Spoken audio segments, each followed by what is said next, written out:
సుందరకాండ తాత్పర్యం 53వ సర్గ.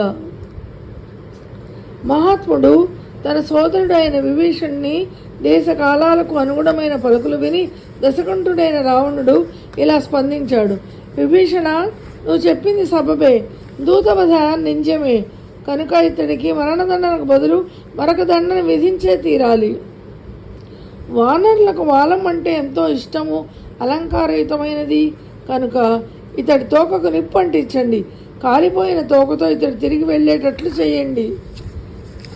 అలా అంగవైకల్యంతో తిరిగి వెళ్ళిన ఈ వానరుణ్ణి బంధుమిత్రులు, ఆప్తులు చిన్న చూపుతో చూడడంతో ఇతడు తలెత్తుకోలేని దయనీయ స్థితిలో ఉంటాడు. తోకకు నిప్పంటించి మండుతున్న ఆ తోకతో ఈ వానరుణ్ణి 4 కూడళ్లలో జనులు చూసేలా నిలబెట్టండి. ప్రధాన రహదారుల్లో తిప్పండి అని రావణుడు ఆజ్ఞాపించాడు. సహజంగానే క్రూరులు, పైగా హనుమంతుడంటే కోపంతో మండిపోతున్న వారు ఆయన రాక్షసులు అదే అదనుగా రావణుని ఆదేశం వినగానే చిరిగిపోయిన పాత నూలు బట్టలు తెచ్చి హనుమంతుడు తోకకు చుట్టారు. రాక్షసులు తన తోక గుడ్డపేలికలు చుడుతున్నప్పుడు కపివరుడైన హనుమంతుడు అడవుల్లో మోడువారెండిన చెట్లకు అగ్ని రాచుకొని వ్యాపించిన చందాన తన దేహ పరిమాణాన్ని విపరీతంగా పెంచాడు.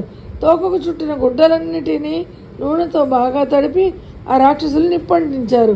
అప్పుడు బాలసూర్యుడిలా భాసిస్తున్న ముఖమండలం గల హనుమంతుడు అగ్రహోదగ్రుడై మండుతున్న తన తోకతో ఆ రాక్షసులందరినీ బాది కింద పడగొట్టాడు. బాగా ప్రజ్వరిల్లి మండుతున్న హనుమంతుని తోకను ఒక వినోదంలాగా చూడాలనే సంబరంతో స్త్రీ బాల వృద్ధులతో సహా రాక్షసులంతా ఆనందంగా అక్కడికి వచ్చారు.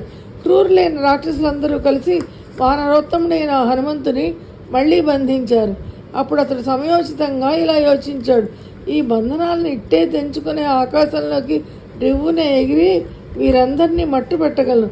కానీ ఈ బంధనంలో ఉన్నప్పటికీ రాక్షసులు నాకు దీటైన వారు కారు, నన్నేమీ చేయలేరు. నేను అలా చేసే పక్షంలో నా స్వామి అయిన రాముని హితార్థం కార్యనిర్వహణ చేయవలసిన నేను నా విధిని నిర్వర్తించడంలో బహుశా వైఫల్యం చెందవచ్చు.